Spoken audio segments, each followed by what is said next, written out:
Massive flashing red warning here. And if you are triggered or upset, then this is definitely not the show for you tonight. She is going public with her name. The accuser is named Ashley Parham. She says that in February of 2018, she met a man named Shane Pierce at a bar. Shane FaceTimed Diddy outside on the sidewalk. And this is important.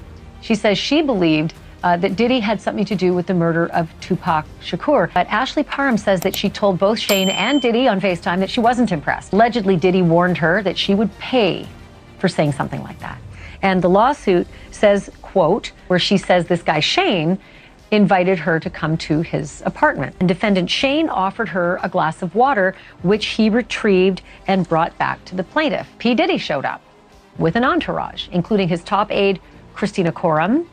Parham says that Diddy was antagonistic from the start and that he put a knife to her face. Mr. Combs is threatening her with a knife and makes her take off her clothes out of a bag, out of a fanny pack to be specific.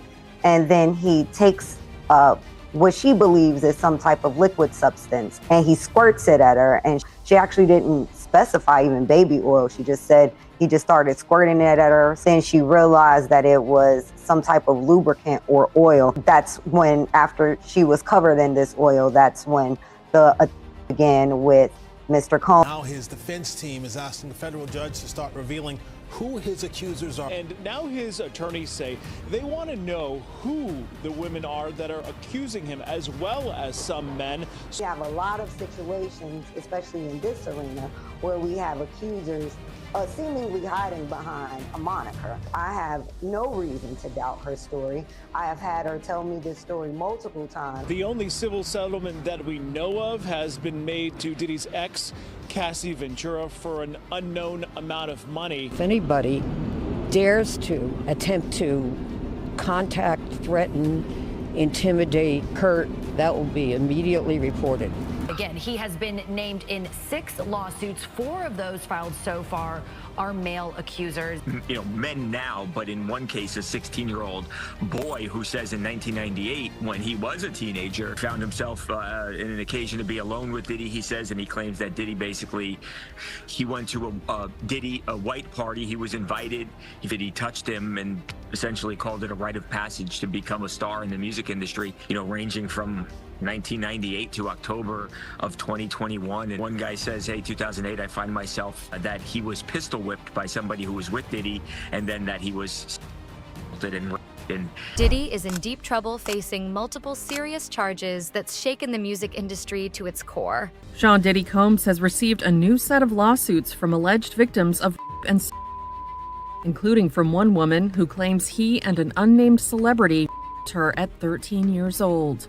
Since September, the hip-hop mogul has been behind bars without bail, battling the outrageous accusations brought by federal authorities. Music mogul Sean Diddy Combs has been arrested by federal agents at a hotel here in New York City. Rapper Sean Diddy Combs has been arrested in a New York hotel by Homeland Security agents. On top of this, several lawsuits have been filed by alleged victims, adding to the weight of the allegations against him after months of waiting. More accusers have come forward against hip-hop mogul Sean Diddy Combs' conduct allegations. Today, Houston attorney Tony Busby announced he plans to file at least 120 individual lawsuits.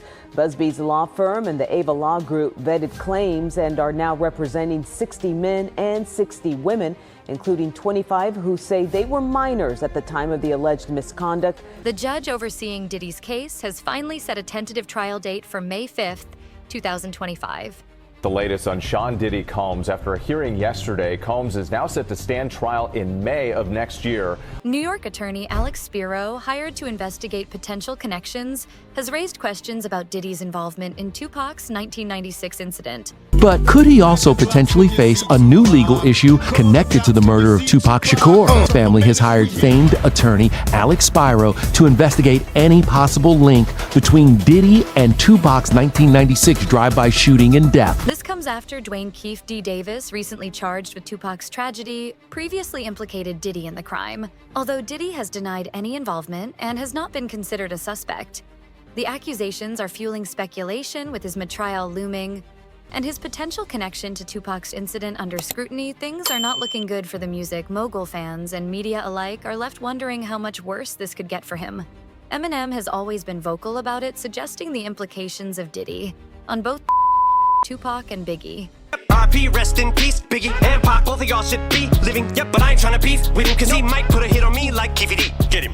That's the only way you're gonna be. People who say they attended his infamous parties and are not surprised by the allegations against him. Parties so brutal that the young men and women, from being drugged, they would be beaten, they would be raped, would sometimes vomit and pass out. They alleged that Diddy filmed it. The lawsuit suggests that the Duke of Sussex was one of the guests at Combs' infamous parties. Now Prince Harry has been named in a $30 million lawsuit against the hip-hop mogul, who is facing charges of trafficking and sexual abuse, allegedly attended by sex workers and underage girls.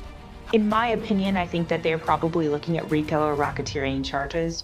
Each one of those charges carries with it a 25-year sentence. Digital evidence can be very, very tiny. And so when you're looking for flash drives, you are going to have to start looking in walls, taking apart furniture, cameras, those kinds of things, cameras that are recording, those kinds of things. No agents were concerned that Diddy or his associates were deleting evidence. That was my tip-off to why this evidence was probably digital in nature, which is exactly why, in my opinion, they searched the homes simultaneously at the exact same time. My guess is that they knew that there was a chance that evidence could be destroyed or was going to be destroyed. Diddy's trial is scheduled for May 2025, and until then, he is expected to stay in jail, dealing with the tough reality of prison life. This is likely to be one of his hardest challenges, especially as tensions rise.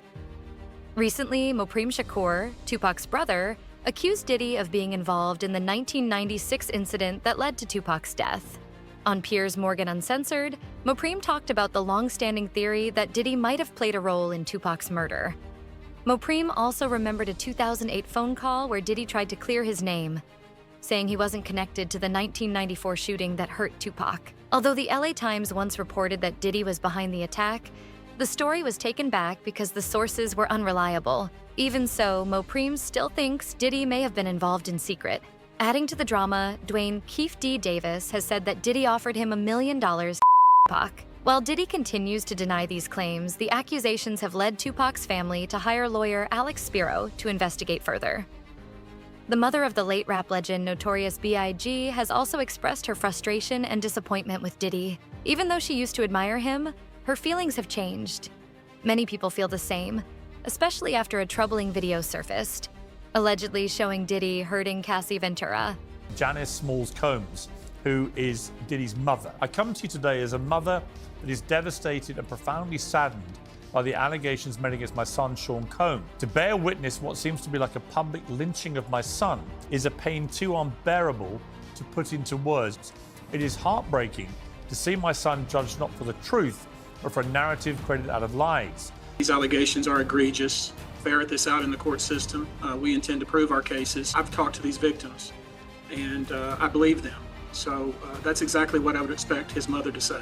Just the fact you've got 120 already that you're repping, and you're getting so many calls, 12,000 calls in 24 hours, including many new allegations involving minors. What does that tell you about the scale of all this? It's true. I want people to know that are people that call that have bits of information, bits of evidence, video, perhaps pictures, thousands of people calling and hundreds of alleged victims. And how could that possibly be the case? And then, of course, we're particularly interested in people that had interaction with Mr. Combs and what they say happened to them. Conduct that allegedly occurred over a 25-year period, multiple different venues, each time has been alleged. Typically, it involves some sort of illicit substance placed in someone's drink, taken advantage of, and that's kind of the overarching theme here. Glance, you say, my goodness, that's just impossible that many people would call with information, particular modus operandi.